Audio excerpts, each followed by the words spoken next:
Michael Burnham Sonequa MartinGreen, Human Security Officer Ash Tyler Shazad Latif and the Kelpien alien Saru Doug Jones beam down to the planet Pahvo in Star Trek Discovery Episode 8, called Si Vis Pacem, Parabellum. Credit Jan Thitchub's warning: this recap includes spoilers for Episode 8 of Star Trek Discovery. We haven't seen enough of the Klingons in this first season of Discovery, so it was great that the show once again spent a lot of time with the group that is led by Cole, the Klingon who is uniting the various houses to fight Starfleet and the conflict itself. Let's focus on Starfleet first. The episode opens with the USS Discovery executing a failed rescue of the USS Gagarin, which was under attack by 6 Klingon ships that were all using cloaking technology. Discovery fails, in part, because it's hard to figure out where to fire, since every Klingon ship is invisible. 15 of the most bizarre alien species featured in Star Trek. To stop this problem in its tracks, star Michael Burnham Sonequa MartinGreen, Human Security Officer Ash Tyler Shazad Latif and the Kelpien alien Saru Doug Jones beam down to the surface of a planet called Pahvo. The planet is said to be uninhabited, and emits natural audio signals. Starfleet reckons that a huge tower on the planet could be modified to disrupt the Klingons' cloaking devices and win the war. That mission gets derailed by the Prime Directive, a Starfleet rule that comes into play whenever the crew encounters a new species. The trio quickly discovers that Pahvo hosts wispy, powder-like blue beings that communicate in chirps and trills, and talk about living in harmony with all beings. As Burnham explains, Starfleet now needs to get the beings' permission to use any technology that belongs to them. Saru tries to communicate with the beings and falls under their spell soon. He also speaks in optimistic terms about eternal peace despite the imminent Klingon problem. So Burnham and Tyler, in between sharing a first kiss and a first fight in this timeline on the picturesque planet, set out to defy Saru. Burnham dashes off to the tower to set up the disruptor, while Tyler tries to distract Saru, with little success.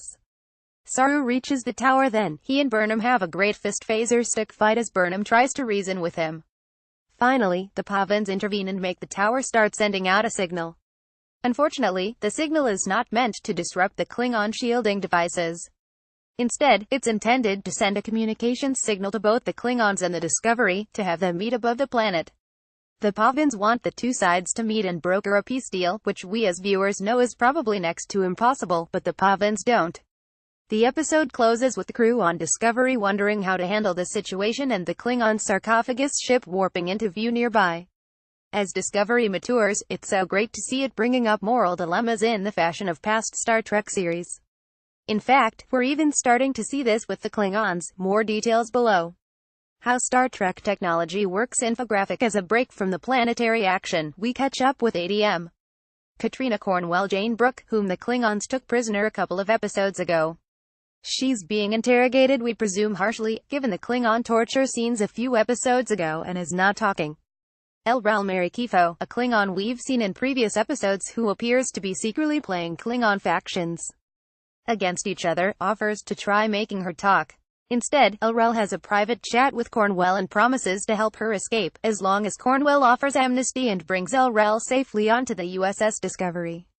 But that plan goes sour when Elrel and Cornwell are caught in the corridor under the watch of other Klingons. Elrel smashes Cornwell against an electronic-looking device and either kills Cornwell or knocks her unconscious. We'll have to wait until a future episode to see what happened. Elrel then drags Cornwell into another room and discovers a pile of dead Klingons in it, Klingons she cares about.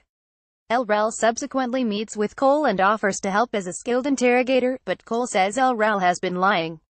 The head Klingon orders that Elrel be seized, show her how House Court treats liars, he says to his soldiers. It's just then that the Klingons receive the signal from Pahvo, and warp into position. Also, some random observations and thoughts from this week's episode. That spore drive continues to be nasty business. LT, Paul Stamets. Anthony Rapp is experiencing wild personality swings and confusion after repeatedly being hooked up to the drive to get it to work. But as he tells Cadet Tilly Mary Wiseman, Stamets is in a dilemma.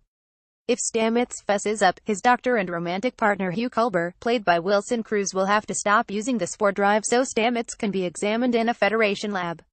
If Stamets says nothing and he gets hurt, Culber's career will be ruined. What to do? I'm certain Stamets' condition will deteriorate in future episodes, given how beat up the tardigrade creature was when it was using the drive, so expect some conflict here. It's still great to see so many references to past Star Trek series and movies. We got a variation of the famous "the needs of the many outweigh the needs of the few," or the one conversation that Spock and Kirk had in the excellent 1982 movie The Wrath of Khan. Has anyone noticed Tyler's weird little speech about going to a quiet cabin and fishing for trout in the middle of the Pahvo mission? Often, when we see characters talking about a peaceful future in a movie or TV show, they end up dead. I really hope that won't be the case this time, because he's such a nice person. But even if he makes it there safely, we don't know if Burnham can go with him. My sentence was for life, she reminds him. She's just on temporary assignment with Discovery to win the war. What a sad speech that Saru had near the end of the episode, in which he says that, on Pahvo, he lived without fear for the first time in his life, when the Pahvans temporarily put him under a spell. We are born afraid, we Kelpiens, he tells Burnham on the USS Discovery. It's how we survive. As such, my whole life I have never known a moment without fear, the freedom of it. Not one moment. Until Pahvo. The next episode of Star Trek Discovery airs Sunday, November 12th on CBS All Access. Follow us at space.com, Facebook and Google. Original article on space.com.